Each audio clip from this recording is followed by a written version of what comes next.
En el nombre del Padre, del Hijo y del Espíritu Santo.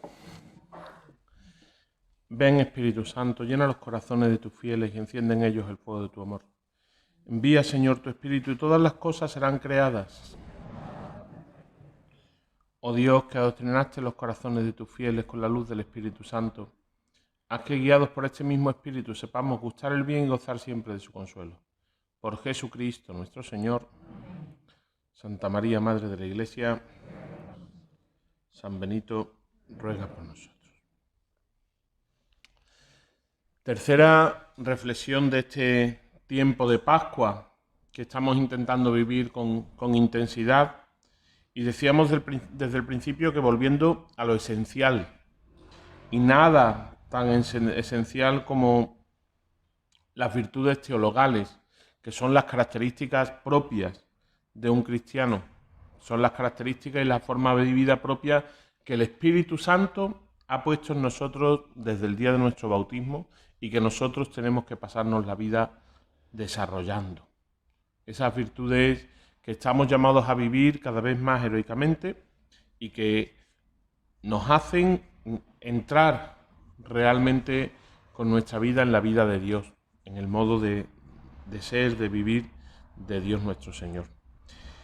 Vamos celebrando esta Pascua sabiendo que además podemos darle gracias a Dios, que el misterio pascual parece que nos ha reactivado un poco, que nos hace desear con profundidad la esencia de vivir como cristianos.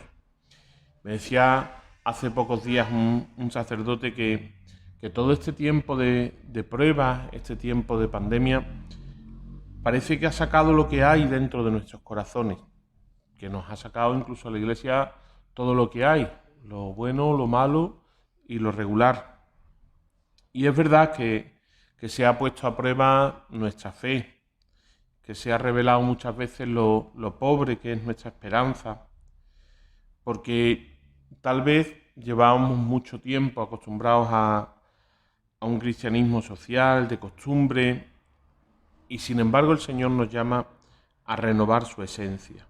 Este es posiblemente el gran don de esta Pascua, la llamada a encontrarnos de nuevo con Jesús resucitado, a volver a lo esencial, como la Iglesia nos venía pidiendo continuamente a través de los papas del último siglo y de este comienzo de siglo. De entre las esencias de la Iglesia, sin duda la más clara es esta tercera virtud teologal. De entre los rasgos esenciales de los cristianos, el mayor, sin duda, es siempre la caridad. Va de la mano de la fe y la esperanza. Si es caridad, va de la mano de la fe y de la esperanza, pero es sin duda aquel que está llamado a definirnos. Les confieso que no es fácil hablar de la caridad, aunque sea una palabra que usamos tantos y sea tan esencial en el cristianismo, no siempre es fácil hablar de la caridad. Cuando yo estaba en el seminario, entonces se decía que la palabra caridad se había devaluado, que se había confundido la caridad con la limosna. Curiosamente, también la palabra limosna se había devaluado porque se veía como algo peyorativo y algo débil y malo, pero... Y entonces se nos invitaba a comprender la caridad como amor en plenitud. El problema es que años después, yo ya hace años que era seminarista, años después también la palabra amor se ha devaluado. Si me apuran, se ha devaluado más que la palabra caridad. Se ha convertido, en el mejor de los casos, en un adorno precioso para las películas que suena con violines así de fondo y todo muy, muy interesante cuando los enamorados dan un paseo y de repente se miran y se quedan embelesados unos con otros. Es en el mejor de los casos, insisto. Después hay amores que se acaban de tanto usarlo, hay amores que se rompen, amores que se terminan y ya no pasa nada, amores que se cambian unos por otros, con lo cual nada de eso se parece ya hoy a lo que realmente significa amor. Me da igual cómo lo llamemos. El caso es que el amor y la caridad como virtud teologal son un don que Dios ha puesto dentro de nosotros y que nosotros tenemos que saber cuidar para la eternidad. Y fíjense que digo para la eternidad. En la fe y en la esperanza decíamos que la fe y la esperanza tenemos que cuidarla hasta que nos encontremos con Dios. Sin embargo, la caridad, el amor, nos llama a ahondar en ella hasta la eternidad. Porque la fe desaparecerá cuando veamos cara a cara el rostro de Dios. Cuando dejemos de decir creo en Dios para decir veo a Dios, ya no necesitaremos más fe. La esperanza desaparecerá cuando veamos que todo se ha cumplido en el reino y cuando Dios nos lo regale todo en Jesucristo y recapitule en Cristo todas las cosas. Ese es el fin de nuestra esperanza. El fin de nuestra esperanza porque todo estará cumplido. Pero la caridad permanecerá para siempre. ¿Por qué? Porque Dios es caridad. Dios es amor. Amor en plenitud, que no es otra cosa eso, que la caridad que eso. Dios no tiene caridad, no hace caridad. Dios es caridad. Y por eso, cuando lleguemos a la plenitud plena con Dios en el cielo, la caridad lo será todo. Y por eso, nuestro avanzar hacia la plenitud con Dios es avanzar continuamente en la caridad. Qué importante es ver eso, que la caridad va más allá incluso de la muerte. El amor es más fuerte que la muerte, dice el Cantar de los Cantares, en una frase preciosa que algunas veces hemos puesto rebajándola también un poquito al nivel de los romanticismos cutres que hacemos los hombres muchas veces.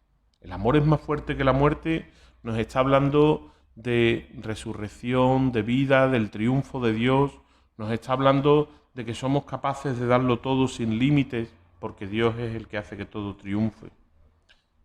El amor va más allá de esta vida. Por eso, además, nosotros confiamos en que incluso nuestros difuntos, los que aquí hemos amado con los límites humanos, desde el corazón de Dios nos siguen amando, con un amor pleno, ese que solo en Dios encontramos.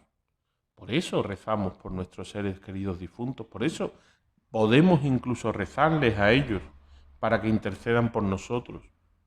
Aquellos a quienes hemos perdido esperamos encontrarlos un día con una luz distinta en el amor de Dios, donde todo es luz, donde todo es caridad plena, donde todo se aclara y todo es comprendido. Dice San Agustín, tienen sus ojos llenos de gloria, puestos en los nuestros, llenos de lágrimas. El amor vence a la muerte y va más allá y es más fuerte que la muerte. ¿Cómo entramos en ese abismo de amor que es el corazón de Dios? ¿Cuál es la puerta para entrar en la virtud de la caridad y vivirla? ¿Cómo entramos en esa comunión plena con Dios que se convierte en un océano de caridad? ¿Cómo hacemos para vivir esta virtud? Por supuesto, decía, de la mano de la fe y de la esperanza. Primero, creyendo en quien es amor, creyendo en el amor de Dios, porque Él nos amó primero, nos dice el apóstol, porque Él nos amó primero. Si somos capaces de vivir desde la fe en aquel que nos ama, podremos dar el paso necesario para entrar en la caridad. Segundo, esperando en aquello que Él nos ha prometido, en ese espíritu de amor que derrama sobre nosotros y que nos transforma desde dentro.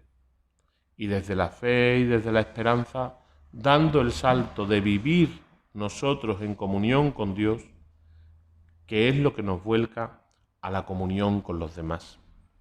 Decía que a veces se ha confundido la palabra caridad con una palabra así un poco peyorativa, incluso se dice como algo, o se ha dicho como algo malo. Se confunde con esa limosna que también está vista peyorativamente, no sé por qué. Tal vez porque se confunde con actos de soberbia, de condescendencia, de rechazo o de quitarnos de encima a alguno que otro de los que nos pide. Yo recuerdo un cura santo con el que yo tomaba café más de una vez en el centro, y cuando se acercaba a alguien a pedirle, siempre sacaba alguna monedilla y le daba, y me decía: Lorenzo, no te confundas, que esto no es caridad, esto es quitarme a este de encima, que es muy pesado. Lo decía siempre así: esto no es caridad, esto es quitármelo de encima. Es muy curioso, si han ido ustedes a Jerusalén, en la zona del Muro de las Lamentaciones especialmente, se encuentra uno con los hasidim, los ultraortodoxos judíos, y especialmente con aquellos que se dedican solo al estudio de la Torá, de la ley. Hay algunos judíos ultraortodoxos que viven solo de estudiar la ley. Estudiar la ley, se pueden imaginar que enriquece mucho el corazón, pero da poco para comer. De hecho, estos ultraortodoxos tienen una pequeña subvención del gobierno israelí, pero poco más, y entonces necesitan pedir limosna para que el resto del pueblo lo sostenga. Y es curioso que viven de esa limosna y de poco más, y cuando se acercan a pedir a alguien, utilizan una palabra en hebreo que es preciosa y muy significativa.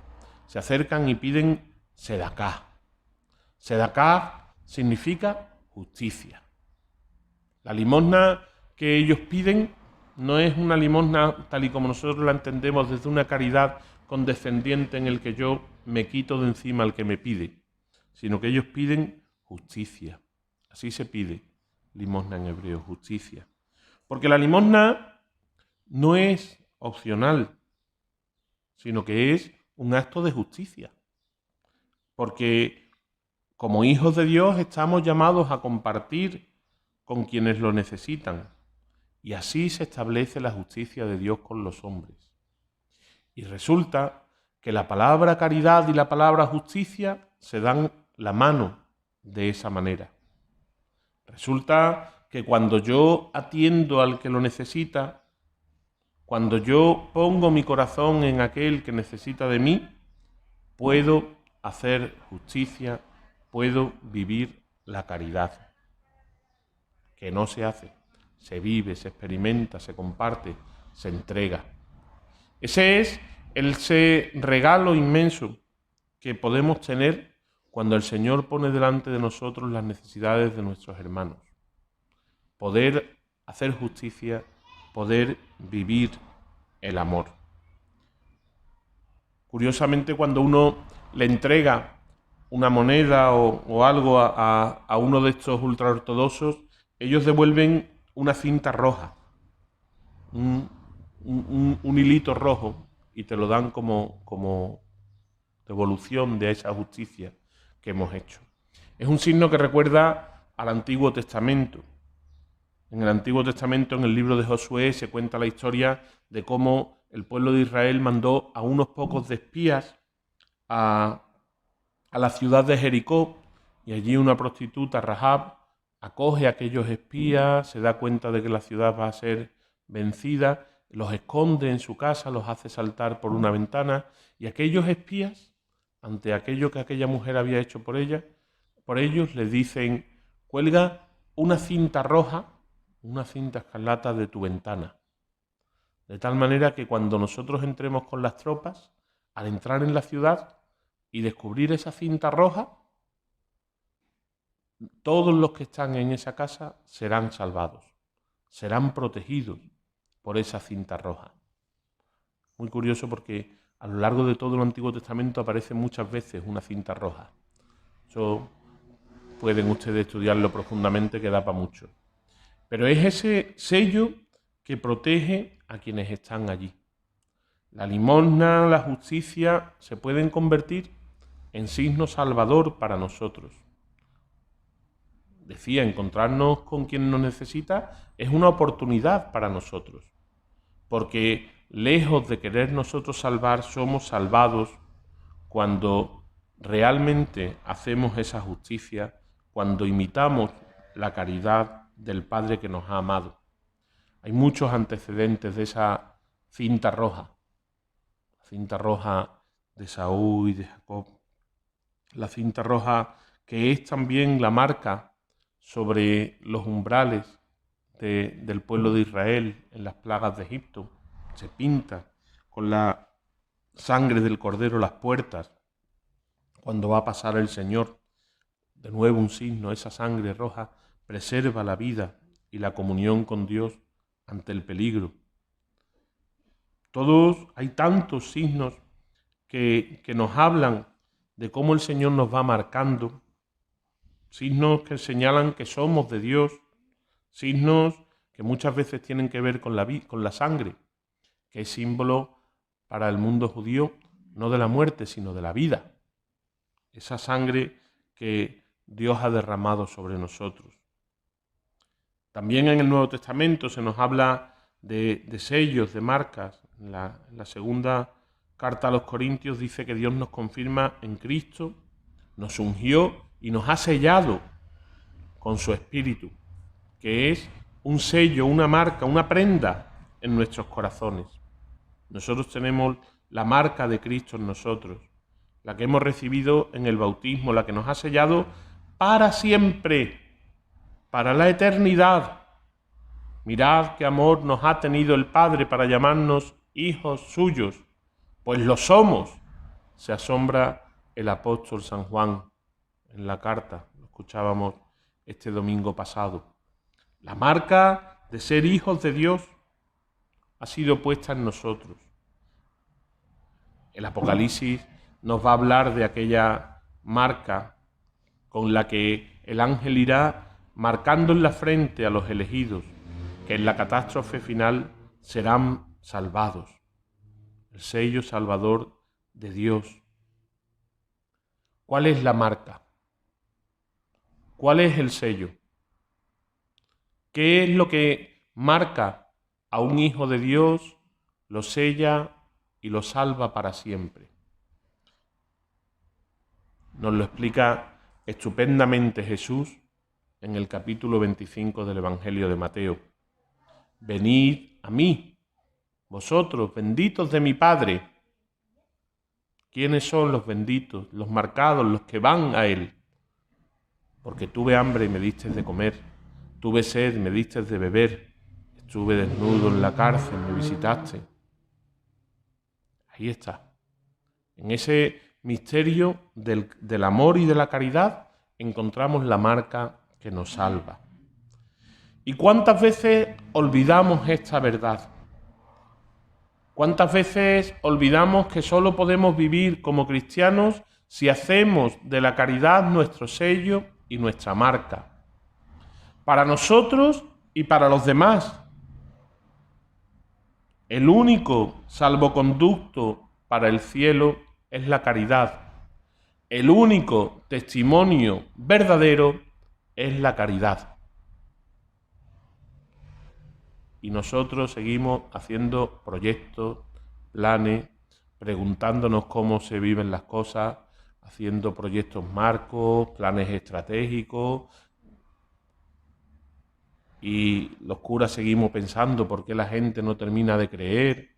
Y de repente coge uno el Evangelio y dice: en estos conocerán que sois discípulos míos, en que os amáis unos a otros. Que sean uno, pide Jesús, para que el mundo crea.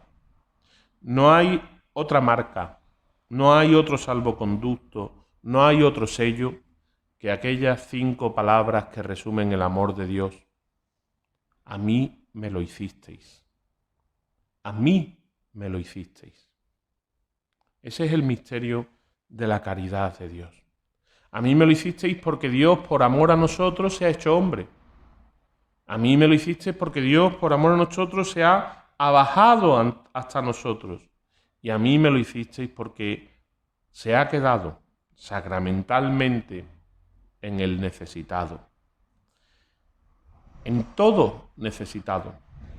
En el cercano, en el lejano, en el que vive a nuestro lado y en el que debemos buscar.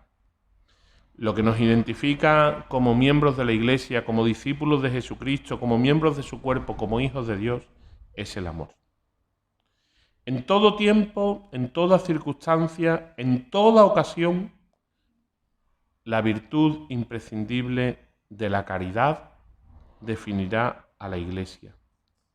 Porque si Dios es amor, no puedo vivir de Dios sin vivir del amor. Parece muy sencillo, ¿no?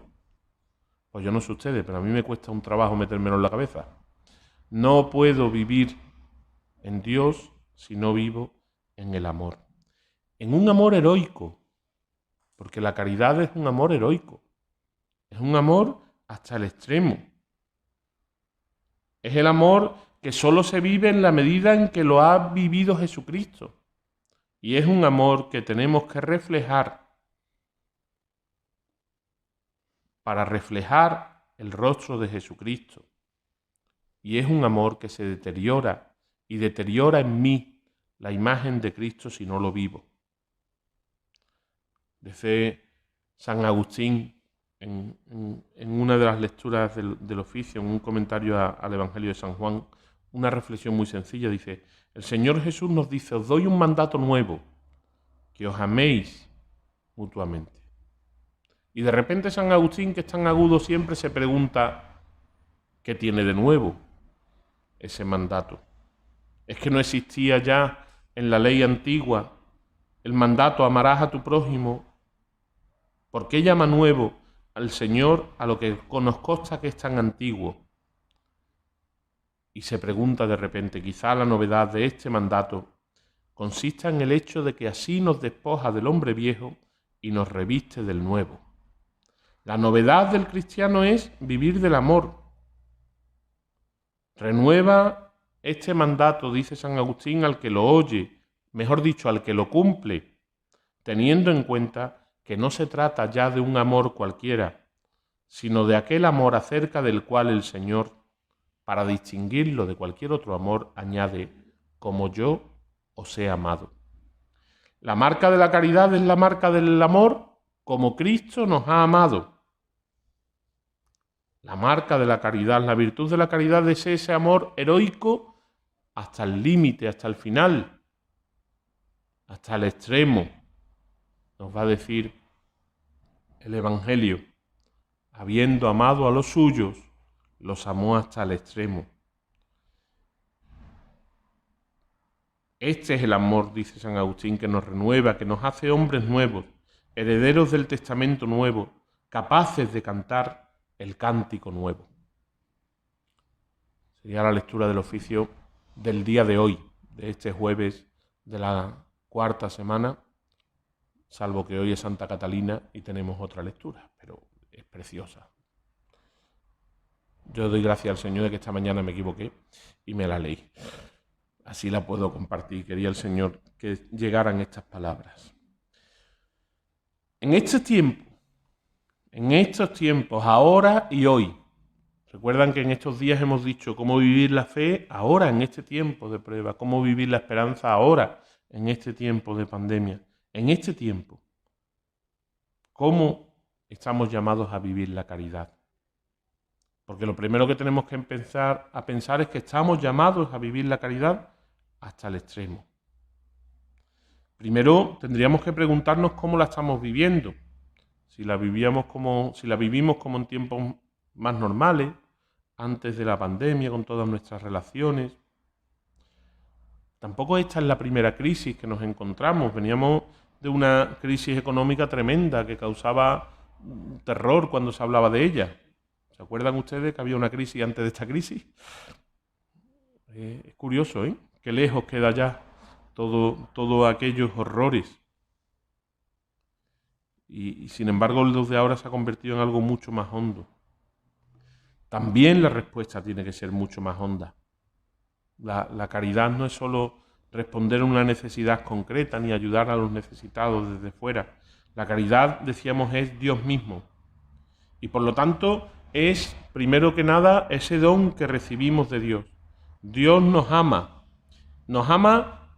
de modo activo. No es un amor pasivo, extático, con X, de éxtasis. No es que Dios se quede embobado mirándonos a nosotros. No, no, el amor de Dios es un amor que se arremanga, que se ocupa del otro, que se carga con el otro. Palabras que ha utilizado a veces el Papa Francisco. Y el amor de Dios y la caridad de Dios se va a manifestar por encima de todo en la cruz de Cristo, donde hay amor hasta el extremo para el perdón de los pecados, que por un hombre justo todavía merecería dar la pena, dice el apóstol. Pero en esto conocemos el amor de Dios, en que siendo nosotros pecadores, Cristo se entregó por nosotros en la cruz. Jesús muere a favor de sus enemigos, de los que lo clavamos en la cruz. Nosotros, ¿no le resulta asombroso que el viernes tengamos que estar diciendo perdona a tu pueblo? Que el viernes tengamos que hacer penitencia, ayuno, dándonos cuenta de que somos culpables de esa cruz, y que el sábado salgamos triunfantes del sepulcro también nosotros, como si hubiéramos sido las víctimas en vez de los verdugos. Solo el amor de Dios puede hacer eso. Solo el amor de Jesucristo puede hacer que nosotros, verdugos, aparezcamos como beneficiarios, como salvados y perdonados por aquel que ha dado la vida por nosotros. Porque Cristo se entrega voluntariamente a la muerte para darnos vida, para rehacernos, para que seamos reconstruidos en Dios, para que recomencemos una vida nueva en el amor de Dios. Y entonces el amor nos hace nuevos. Pero la primera pregunta a lo mejor es si profundizo yo en ese amor de Dios. Si en mi vida diaria y en mi vida como cristiano y hasta en mi vida religiosa y devota y en mi oración y en mi asistencia a la Eucaristía, ¿me empapo yo de ese amor de Dios? ¿O vivo mi fe y el culto y mis actitudes como un añadido a mi vida? ¿O estoy tan lleno de mí mismo, de mis preocupaciones, de mis metas, de mis proyectos, por buenos que sean, que no hay un hueco en mí para el amor de Dios? Para vivir la virtud de la caridad, primero tenemos que llenarnos del amor de Dios, de esa caridad que Dios ha tenido con nosotros. No se olviden nunca que el pecado de Adán y Eva es renunciar al amor de Dios por un proyecto propio. No sé si alguna vez han parado a pensarlo. Ellos quisieron conquistar la vida que Dios les quería regalar. Dios se lo había dado todo. Les había dado aquel jardín, paseaba con ellos, andaba a su lado y conversaba con ellos en intimidad. Incluso tenía allí el árbol de la vida para alimentarlos cuando Él quisiera. Pero Adán y Eva se llenaron del proyecto diabólico de querer ser más que Dios, de querer ser Dios, de tal manera que quisieron conquistar por la fuerza lo que estaban recibiendo por amor. Y eso es lo que a menudo también nosotros vivimos. ¿Recibimos nosotros lo que Dios nos da? ¿Nos damos cuenta de cuántas cosas tenemos en nuestra vida que son don de Dios? Voy a hacer bien esta pregunta. ¿Nos damos cuenta de que todo lo que tenemos en nuestra vida es don de Dios? A lo mejor lo damos por amortizado, por descontado, y entonces nos dedicamos a nuestros proyectos, a nuestros planes que nos absorben, a muchas otras propuestas y voces, buenas o no tan buenas, que pueden sustituir a Dios, que se convierten en ídolos que matan nuestro corazón y que quieren arrebatar por la fuerza a Dios lo que Dios quiere darnos por amor. Hay un ejemplo que veían los padres de una manera preciosa. Algunos de los padres se preguntaban en el pecado de Adán y Eva, ¿por qué puso Dios entonces aquel árbol en medio del jardín? si no era bueno para los hombres? Y entonces se responden, claro que era bueno para los hombres. Era bueno para los hombres cuando Dios se lo entregaba por amor. Pero los hombres no quisieron esperar a que Dios se lo entregara todo. Y de hecho algunos padres van a decir, ¿cuál es sino el fruto que pende del árbol de la vida? ¿Cuál es el alimento que cuando se come abre los ojos del que los come? Y enseguida mirarán ya a Jesucristo, mirarán ya al crucificado, mirarán ya al que parte el pan en Emaús.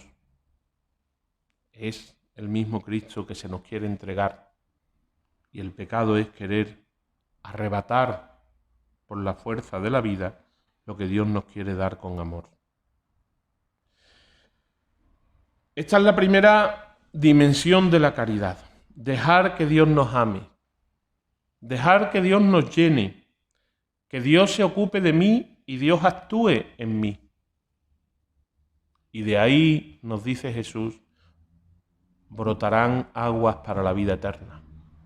De ahí, de dejar que el amor de Dios actúe en nosotros, brotarán todas las demás dimensiones de la caridad. Pero nada sin mirar el amor de Dios. No podemos sin mirar el amor de Dios. En este tiempo tenemos que vivir la caridad y estamos llamados a vivir el amor de una manera muy especial. Entre las cosas un poco demoníacas que tiene este tiempo y este virus, está que el miedo al contagio nos ha llevado a tomar distancia de los demás, a aislarnos, a separarnos, que, como decía, para cuidarnos, curiosamente, parece que tenemos que estar lejos, parece que es necesario, y sin duda la primera obra de caridad y la primera obra de misericordia en este tiempo es no contagiar a los demás de un virus que puede matarlos. Si uno tiene indicio de estar enfermo, no es plan de que se vaya a dar paseo por ningún sitio. Obviamente. Pero sin embargo, a veces parece que nosotros tenemos más miedo de contagiarnos que de contagiar. Y eso ya no es caridad, ¿eh? Eso ya es bien distinto. A veces parece que en vez de cuidarnos nos encerramos en nosotros mismos. De hecho, alrededor vemos cuánta regañina continuamente. Todo el mundo se siente un poquito policía y juez y la gente se enfada fácilmente y juzgamos a los demás y el que sí y el que no. Estamos todo el día sometidos a examen o a examinadores, no sé, un poco de todo. Cuántas quejas, cuántos juicios. Y tantas veces nos dejamos llevar por la publicidad de la pandemia que el otro puede aparecer ante nosotros solo como un peligro. Y el prójimo nunca puede ser para un cristiano un peligro. No es nunca el otro un enemigo, ni siquiera el enfermo, ¿eh? El otro es mi hermano. El prójimo es mi hermano. Y no dijo nunca el Señor, salvo en caso de epidemia. No.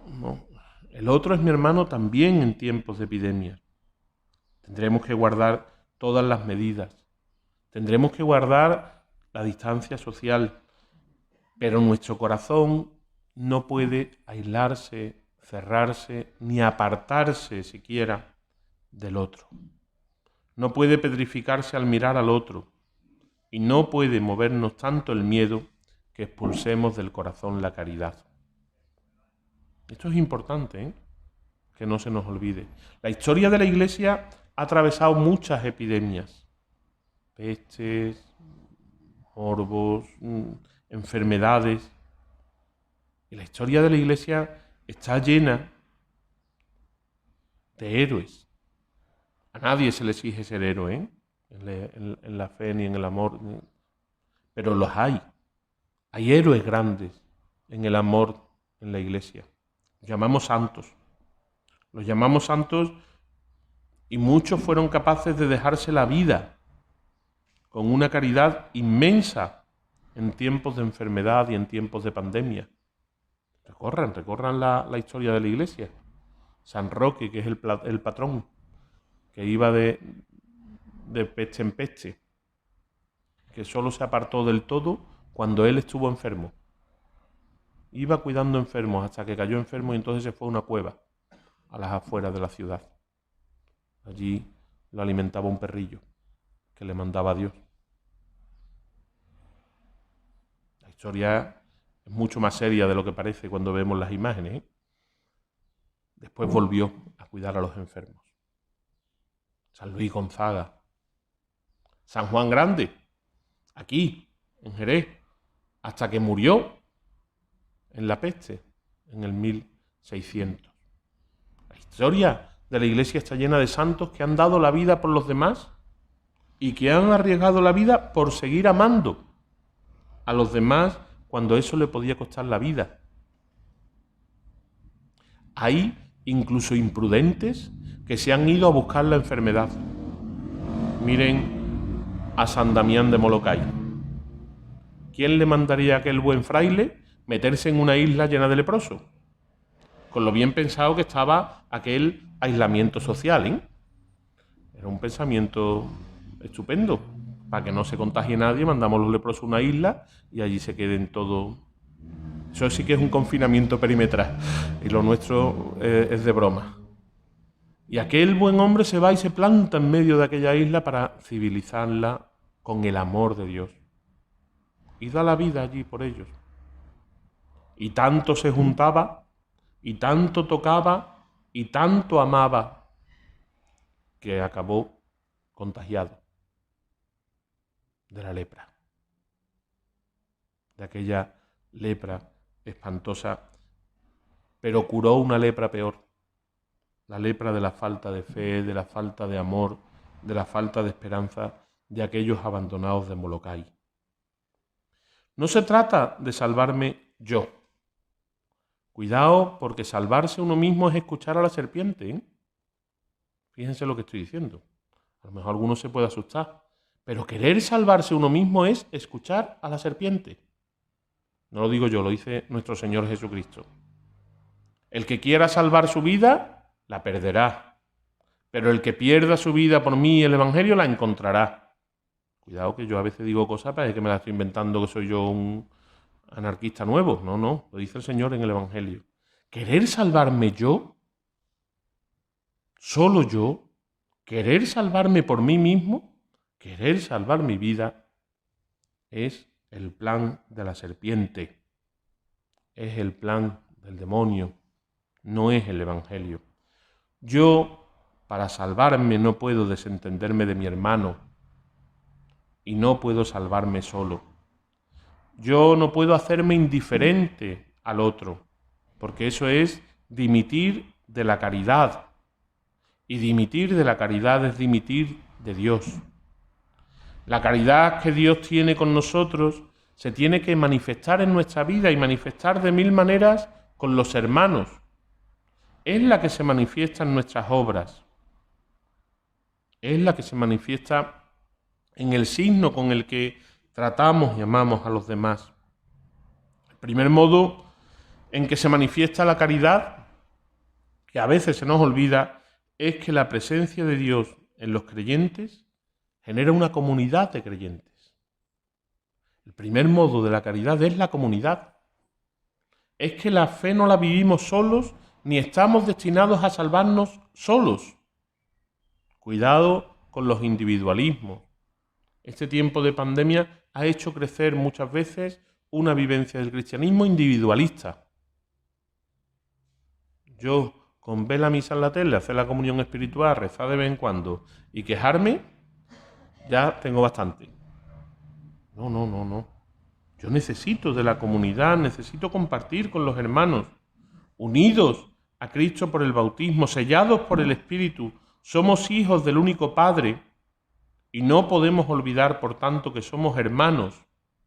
De tal manera que esa unidad, esa caridad, ese amor de unos por otros sea el signo que el mundo necesita, sea signo de fraternidad para el mundo.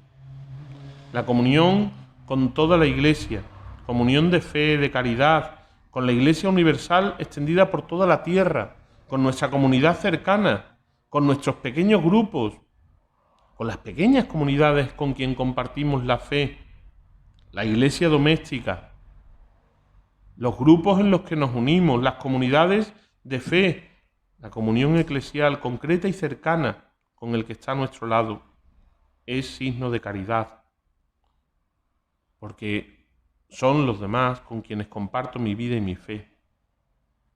Estamos cultivando la comunión de la iglesia.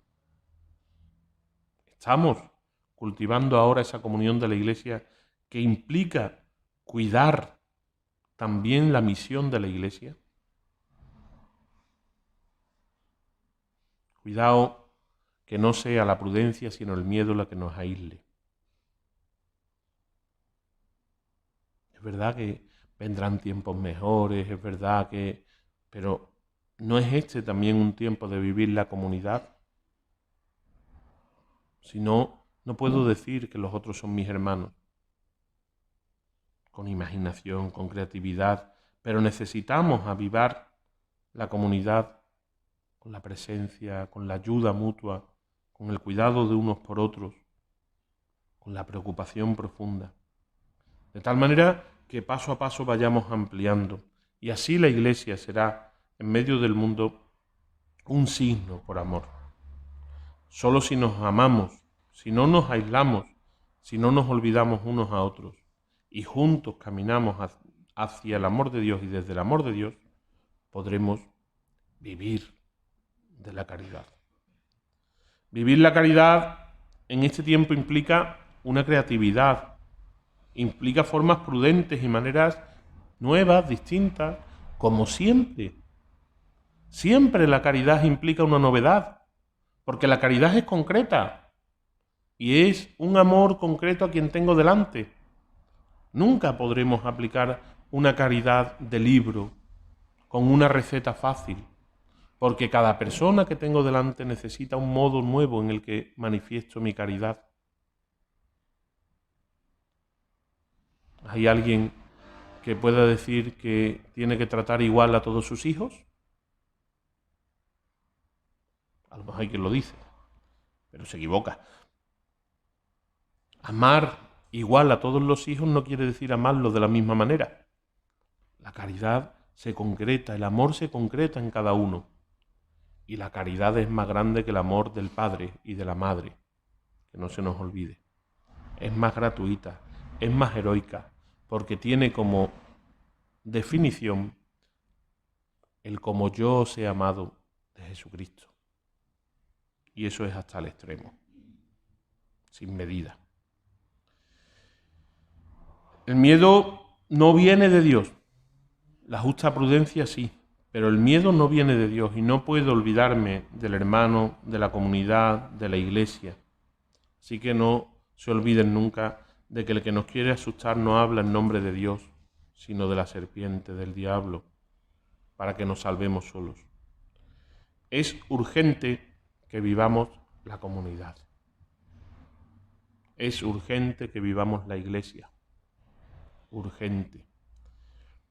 Dice la carta de San Agustín que decía antes, porque la iglesia, todos los miembros tienen entre sí una mutua solicitud. Si sufre uno de los miembros, todos los demás sufren con él. Si es honrado uno de los miembros, se alegran con él todos los demás. Y es porque escuchan y guardan estas palabras.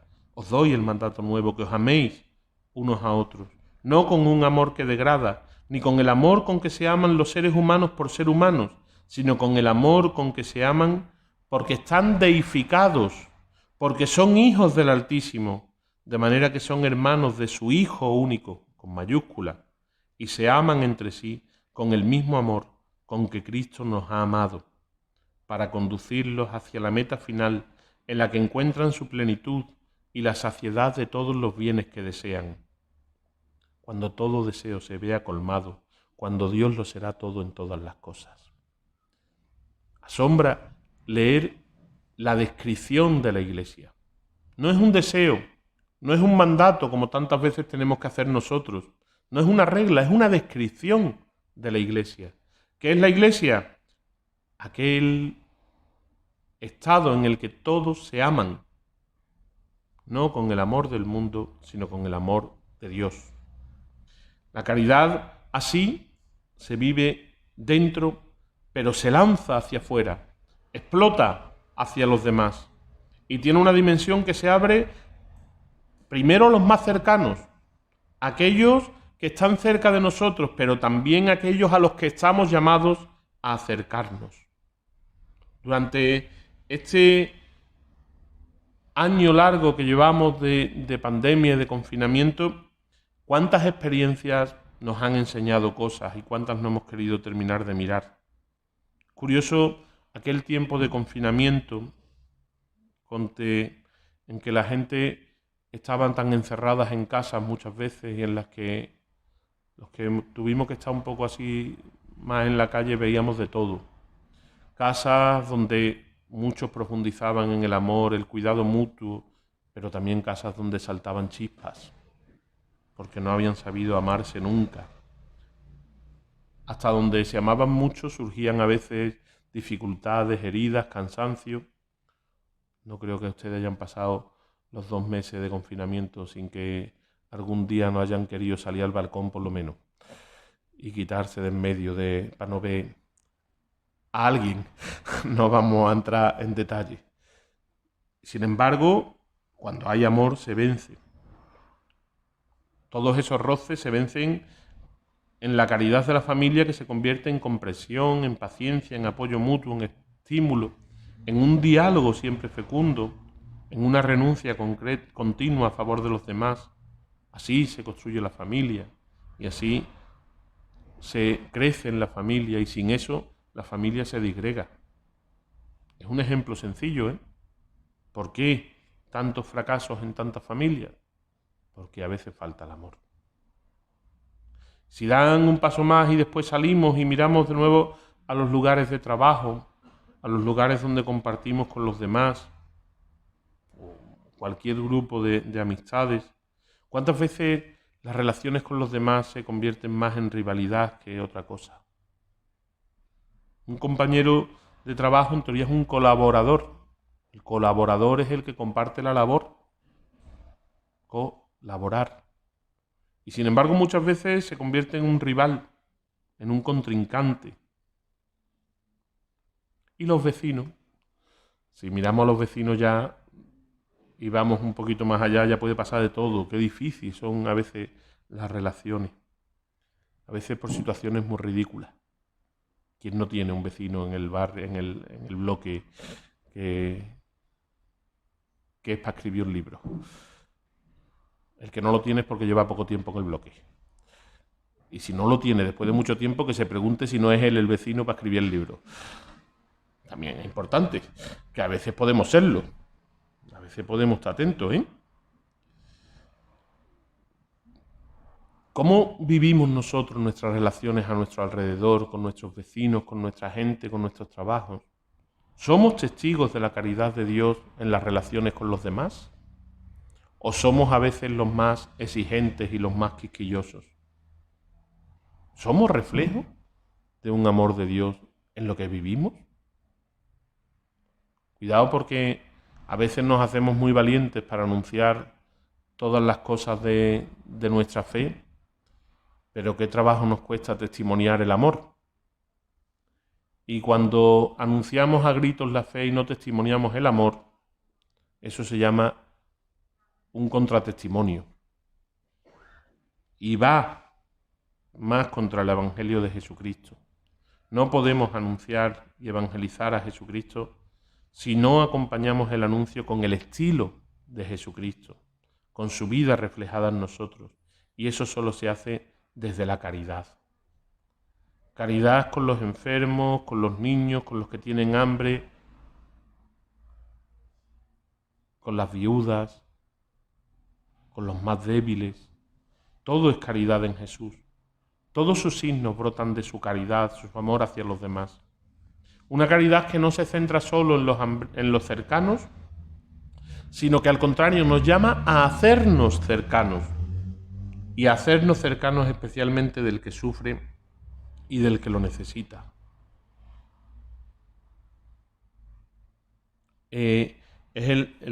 Cuando a Jesús le pregunta ¿quién es mi prójimo?, cambia la pregunta. ¿Quién se hizo prójimo? A nosotros nos toca hacernos prójimos. Lo que estamos viviendo nos tiene que hacer pensar que las comunidades cristianas estamos llamados a ser un signo de servicio a los que lo pasan mal. Se hace lo que se puede y ese es el signo.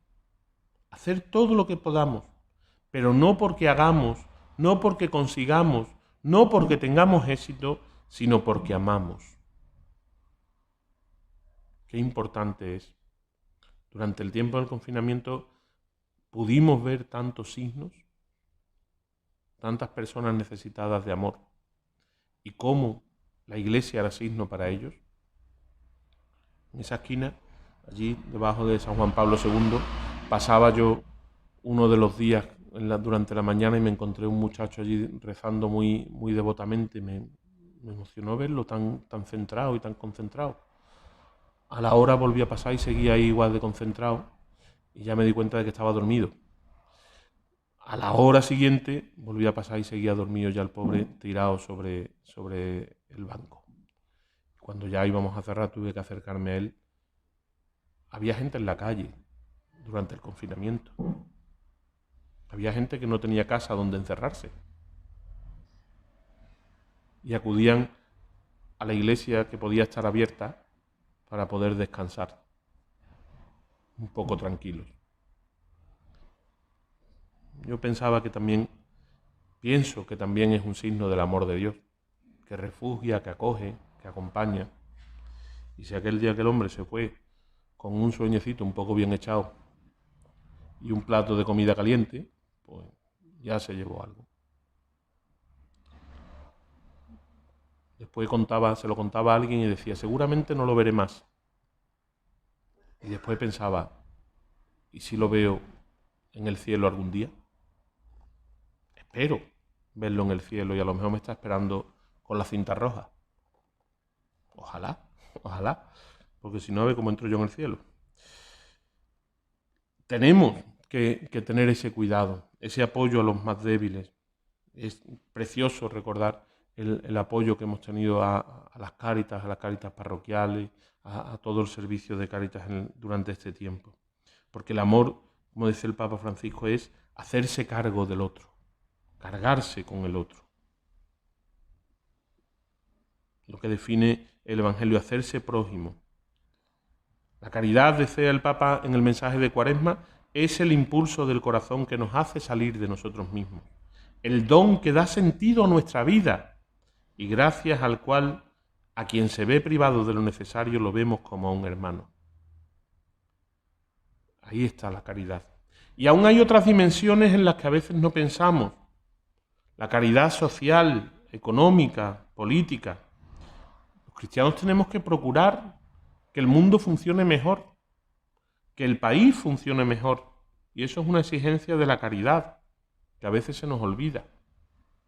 Intentar que la sociedad mejore, implicarnos en los mecanismos de la sociedad, participar en todas las dimensiones, en la política, en la economía, en los medios de comunicación, que poco se ve al cristiano en todos esos mundos. Y cuando se ve, aparece de tapadillo, como si lo que hace no tuviera nada que ver con la fe. Bueno, lo hace por una preocupación, sí, son motivos internos, pero no se refleja, parece que hay que tenerlo escondido. Y enseguida además surgen las excusas, es que la suciedad de la vida, de la política, que todo lo estropea, nos previene contra la corrupción, esa prudencia que nos quiere apartar en el fondo. No, nosotros tenemos que estar ahí. Tenemos que llevar la caridad cristiana a nuestra sociedad. Dice el Papa en la Fratelli Tutti, a partir del amor social es posible avanzar hacia una civilización del amor a la que todos nos podamos sentir convocados. La caridad, menos mal que el Papa recuerda, la caridad, no otra cosa, no la solidaridad ni la filantropía, no, la caridad con su dinamismo universal puede construir un mundo nuevo. No es un sentimiento estéril, sino la mejor manera de lograr caminos eficaces para el desarrollo de todos. Tenemos que implicarnos desde la caridad en todo lo que hacemos. Desde el voto, atentos a qué voto expresa mejor la caridad cristiana, eligiendo a quien puede construirlo mejor. Es importante que lo pensemos. A mí me asombra lo poco que importa el voto cristiano en un mundo, en una Europa, en una España cristiana en teoría. Qué poca importancia se le da a lo que opinamos o pensamos o vivimos los católicos. No tiene importancia porque hemos dimitido muchas veces de esa esfera política. No digo desde el partidismo ni que tengamos que tener un partido católico, ni mucho menos, que Dios nos libre. Digo que en todos y en cada uno debería existir una mirada, una preocupación de qué es lo que a nosotros nos importa realmente, qué es lo que deseamos. Digo que nosotros deberíamos votar desde la caridad, más que desde otro interés cualquiera. La caridad es nuestro compromiso. No podemos abandonar, no podemos decir que otros lo hagan. Eso no es caridad. Nosotros tenemos que aportar lo nuestro, no imponer nada, pero tampoco ahorrarnos nada. Y sobre todo en la defensa de los débiles, de los necesitados, en los derechos y en las libertades de todos, especialmente de los descartados, ante las atrocidades de la eutanasia, por ejemplo, que se nos ha aprobado y la tenemos delante de nosotros y seguimos sin que nos afecte, en vez de defender el cuidado de aquel que sufre. Ante la masacre y el holocausto del aborto, con miles de niños muertos antes de nacer, miles de personas,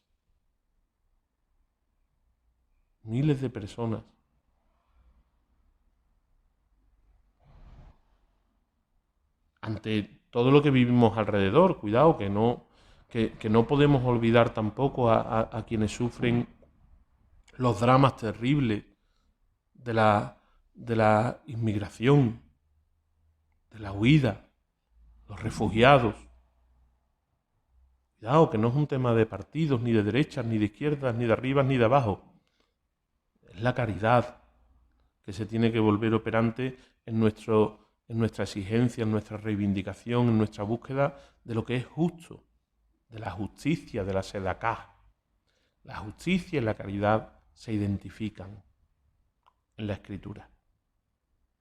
Porque la justicia que brota del amor no es la que le da a cada uno lo que merece, sino lo que necesita. Es la que le da a cada uno lo que necesita, sobre todo para que juntos podamos llegar a gozar del amor de Dios. En este tiempo tenemos el riesgo tremendo de la renuncia a la libertad. Hemos renunciado a muchas libertades. Parece que todo hay que controlarlo. Todo hay que controlarlo por salud, de tal manera que hemos renunciado a tantos derechos y tantas libertades. Que nadie se aproveche del momento para hacer de nosotros un rebaño. Que somos un pueblo de hombres y mujeres libres. Porque para ser libres nos liberó el Señor. Se refiere Pablo al pecado, pero se puede aplicar a todas las esferas de nuestra vida. No podemos conformarnos. No todo vale. No todo vale. Ni por nuestra seguridad, ni por nuestra salud, ni por nuestro bienestar. No todo vale. Tenemos que vivir la caridad en todos los aspectos y en todos los niveles. Desde lo más íntimo, la vida de oración, los sacramentos, la vida en Dios, la espiritualidad más personal, a lo comunitario, a lo que nos hace compartir con los demás, a los más cercanos, nuestra iglesia, nuestra familia, nuestros amigos, los compañeros, los vecinos, a lo más urgente, los necesitados, los pobres, los enfermos, los ancianos, los débiles, a los horizontes más amplios, sociales, al mundo con todas sus dimensiones, para construir la fraternidad, que bien nos llama el Papa a ello, en nombre de la Iglesia, en nombre de Dios. Si queremos vivir desde Dios, tenemos que crecer en caridad. Permítanme terminar con un examen de conciencia precioso. No les he contado al principio que lo más difícil de hablar de la caridad es que cuando uno habla de la caridad, lo mismo que uno dice lo denuncia uno. Parece que el Señor pone una linterna inmediatamente sobre la vida, digo sobre la mía, ¿eh? El Señor me ilumina mi vida y digo, madre de mi alma, Virgencita, ayúdame, porque qué lejos estamos. La palabra de Dios que nos habla de la caridad nos da un examen muy concreto. Les invito a hacerlo. El amor es paciente. Nos lo preguntamos cada uno. El amor es paciente. El amor es servicial. No es envidioso. El amor no hace alarde. El amor no se envanece. El amor no procede con bajeza. No busca el propio interés. No se irrita. No tiene en cuenta el mal recibido. Nunca se alegra por la injusticia. Se regocija con la verdad. El amor todo lo disculpa, todo lo cree, todo lo espera, todo lo soporta. ¿Es así mi amor? ¿Es así mi vida? ¿Soy yo así? Uno lo mira y dice, así es Dios. Así es Dios. Y así quiere Dios que sea yo. 1 Corintios 13, por si alguien quiere buscarlo y examinarse lentamente. Porque no nos olvidemos nunca, al atardecer de la vida nos examinarán del amor. Ese será la última pregunta. Y el amor que hemos vivido será el amor que viviremos hasta la eternidad. Cuando nos presentemos ante el Padre, ojalá llevemos la cinta roja, la marca de la alianza del Cordero, que ha dado su sangre por la salvación de todos, la marca de la sedacá, de la justicia, del amor, del que ha cuidado, del que se ha cargado con los demás, la marca de la caridad, testimonio para que el mundo crea y sello que nos sitúa juntos como Iglesia ante Dios. Ese cuerpo unido a Jesucristo, nos dirá San Agustín en la lectura que les comentaba. Que el Señor nos ayude a vivir en su caridad y que Él la haga crecer en nosotros y nosotros pongamos todos los medios, desde lo pequeño, examinando si vivimos o no la caridad con aquel que nos rodea. Si le falta examen de conciencia, siempre podemos leernos las 14 obras de misericordia que vuelven a ponernos los pies en la tierra y nos hacen mirar muy de cerca cuál es la calidad de nuestro amor. Invoquemos con confianza a la Virgen Santa, a la Madre del Amor Hermoso, que ella nos enseñe a amar como Jesucristo nos ha amado.